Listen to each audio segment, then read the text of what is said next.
तर दीपभाव मित्रांनो, मी किशोर झोटे.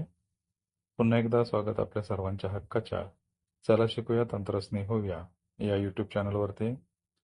भारताची जनगणना 2027 याचा पहिला टप्पा याचं प्रशिक्षण आपण घेतलेलं आहे आणि ही जनगणना जी आहे ती पूर्णपणे डिजिटल स्वरूपात होणार आहे. तर यासाठी आपलं आवश्यक आहे आपला हँडसेट. तर या हँडसेट आणि इतर काही गोष्टींच्या संदर्भामध्ये आपल्याला जी मार्गदर्शक पुस्तिका मिळालेली आहे त्याच्या पान नंबर 78 वरती आपण जर पाहिलं तर सगळ्यात टॉपवरती आपल्याला दिसतंय ॲपसाठी आवश्यक उपकरणाचे तपशील. अँड्रॉइड व्हर्जन 11.0 आणि त्यापेक्षा पुढचं पाहिजेत. iOS व्हर्जन जे आहे ते 15.0 आणि त्यापेक्षा पुढचं पाहिजेत. रॅमची क्षमता 4 GB पाहिजे किंवा त्यापेक्षा अधिक पाहिजे.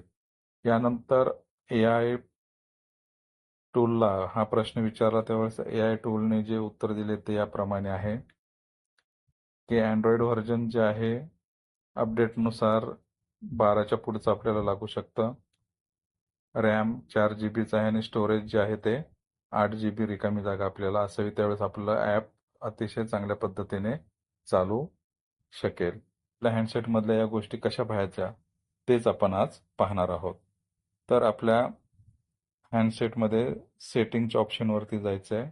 आपल्या हँडसेटमध्ये आपल्याला सेटिंग हे कुठे आहे ते बघायचं आहे. सेटिंगवरती आपल्याला इथे क्लिक करायचं आहे. इथे क्लिक केल्यानंतर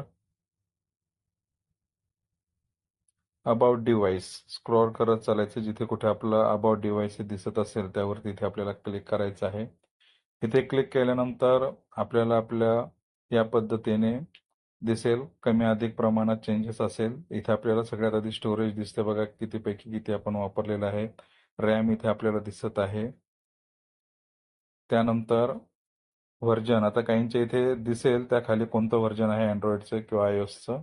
तर इथे आपल्याला दिसत नसेल तर आपल्याला इथे पुढे जो एरो दिसतो त्यावरती इथे क्लिक करायचं आहे व्हर्जनवरती आणि इथे आपल्याला अँड्रॉइड व्हर्जन कोणतं आहे हे इथं